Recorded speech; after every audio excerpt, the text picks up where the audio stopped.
লোকমান হাকিম তার কলিজার টুকরা সন্তানদেরকে ডেকে বলতেছেন, ইয়া বুনাইয়া, হে আমার বৎস, আমার কলিজার টুকরা সন্তান, লা তুশরিক বিল্লাহ, আল্লাহর সাথে কখনো কাউকে শরীক করা যাবে না, আল্লাহর সাথে কাউকে সমকক্ষ স্থির করা যাবে না।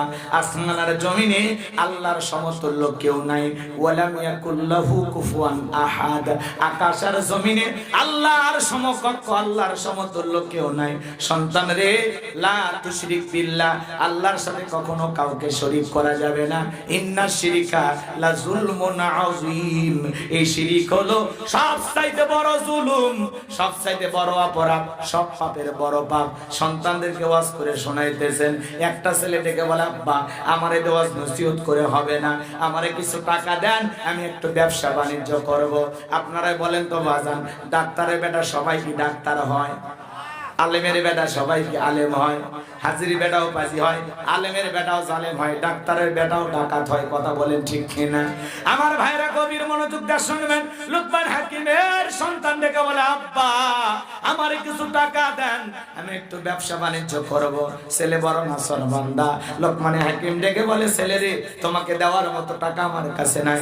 ডেকে বলে, আব্বা যেভাবে হোক আমারে টাকা দেন। লোকমান হাকিম ডেকে বলে, শোনো, আমি আমার এক বন্ধুর কাছে টাকা পাই, সেই বন্ধু একটা দ্বীপে বসবাস করে। এই পথ পাড়ি দিতে গেলে, তো এই পথটা পাড়ি দিতে গেলে তোমার অনেক কষ্ট হবে। আমি বাবা হয়ে সন্তানকে বিপদে ফেলতে পারি না। তখন বলতেছে, আব্বা আপনি শুধু আমাকে লোকেশনটা বলে দেন, ঠিকানাটা বলে দেন, যত কষ্টই হোক আমি যাইতে রাজি আছি।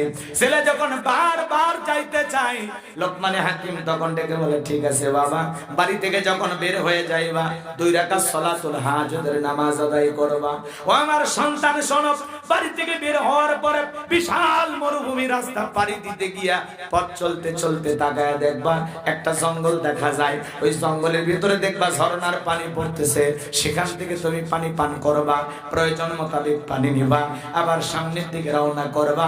পিছন দিকে তাকায় দেখবা জঙ্গলটা দেখা যায় না। এইবার পথ চলতে চলতে তাকায় দেখবা বিশাল একটা গাছ, ওই গাছের ছায়া আশ্রয় নিবা না, নিলেই তোমার বিপদ হবে। এইবার গাছের গোড়া একটা মুরব্বী বসে আছে, দেখে বলে, বাবা এদিকে আসো। বাবা আগেই বলে দিয়েছে ছায়া আশ্রয় নিলে বিপদ হবে। সমস্ত সফরের বর্ণনা লোকমান হাকিম তার সন্তানকে বলে দিলেন। এইবার লোকমান হাকিমের সন্তান গাছের ছায়া আশ্রয় নিতে চায় না। মুরব্বী ডেকে বলে, বাবা এদিকে আসো, তোমার কোনো ভয় নাই? ডেকে বলে, না, আব্বা নিষেধ করেছে। বলে, তোমার বাবা কি বলে নাই? চলতি পথে যদি একজন মুরব্বীর সাথে দেখা হয়, মুরব্বী যা বলবে তুমি তাই শুনবে। বলে, হ্যাঁ বলেছে, তাহলে ভয় পাওয়ার কোনো কারণ নাই, তুমি আমার কাছে আসো। লোকমান হাকিমের সন্তান গাছের ছায়া আশ্রয় নিলেন। আমার ভাইয়ের ক্লান্ত শরীর, মুহূর্তের মধ্যে ঘুম চলে আসলো। বিষাক্ত একটা সাপ এসে লোকমান হাকিমের সন্তানটাকে সবল মারলেন। এবার মুরব্বী তাকায় দেখে সত্যি ছেলেটার বিপদ হয়ে গেল। সাপটাকে ধরলেন, লোকমান হাকিমের সন্তানটাকে বিপদ মুক্ত করলেন। ধারালো অস্ত্র দিয়া এক কোপে সাপটাকে কেটে 2টা টুকরো করলেন।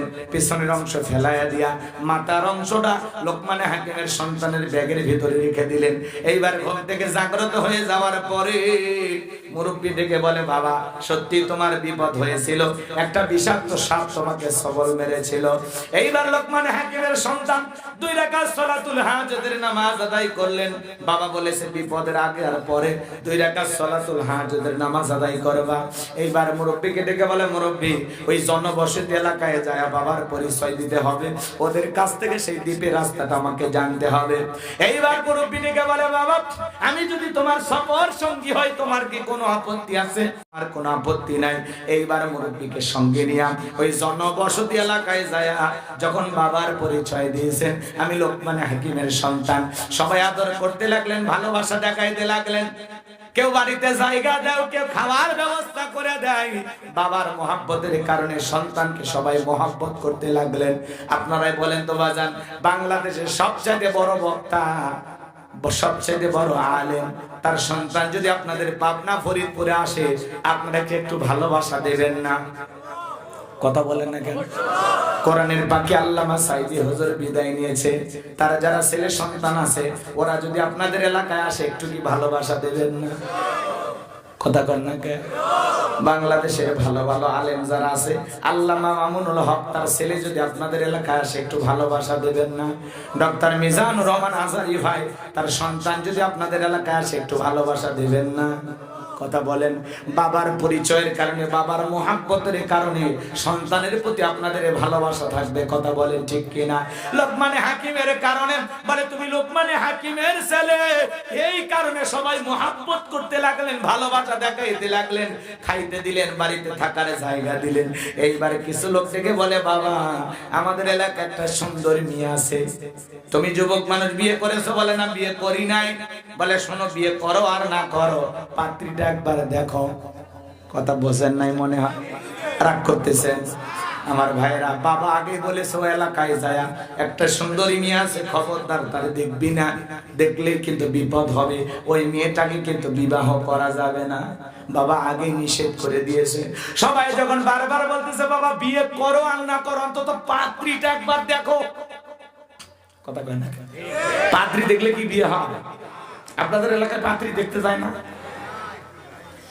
বন্ধু বান্ধব নিয়ে, দুলে ভাই নিয়ে পাত্রী দেখবেন যায়, কত বড় মফিস বলেন তো। দুলে ভাই বন্ধু বান্ধব সেই পাত্রীটাকে দেখতে গেছেন, দেখা যায়? জোরে বলেন দেখা যায়? পাত্রী দেখার নামে দেশে তামাশা হয়। মেয়ে হাসো তো কেমন, দাঁতটা কেমন, নাকটা কেমন, চুলটা কেমন, ফাজলামি শুরু করছে। মনে কুরবানির গরু কিনবে গেছে। আছে না নাই বাজার? মেয়ে দেখতে যাবে না ছেলে, শোনো, মেয়ে দেখতে যাইবা তোমার মা আর তোমার বোনকে সঙ্গে নিয়ে যাবে। খবরদার ভাবি আর খালাক সাথে নিবা না।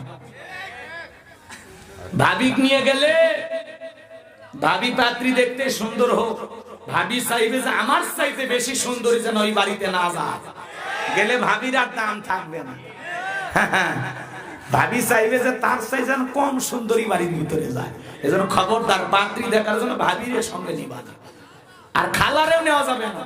খালার তো একটা মেয়ে আছে, খালা যতই সুন্দর হোক ভুল ধরবে। খালা চাই এ পাত্রী ও পাত্রী সব অপছন্দ করে দেব, লাস্টে বলবে যা খালা তো বোনকে বিয়ে করি। কথা কোন ঠিক? এই জন্য খবরদার খালার ভাবির সাথে নেবেন। আপনার মা চাইবে যে আমার ছেলের একটা বউ হোক চাঁদের চাইতেও সুন্দর। কথা কোন ঠিক? আপনার মায়ের পেটের বোন চাইবে যে আমার ভাইয়ের একটা সুন্দরী ভাবি হোক। এটা আপনার বোন চাইবে, এটা আপনার মা চাইবে। কথা কোন ঠিক?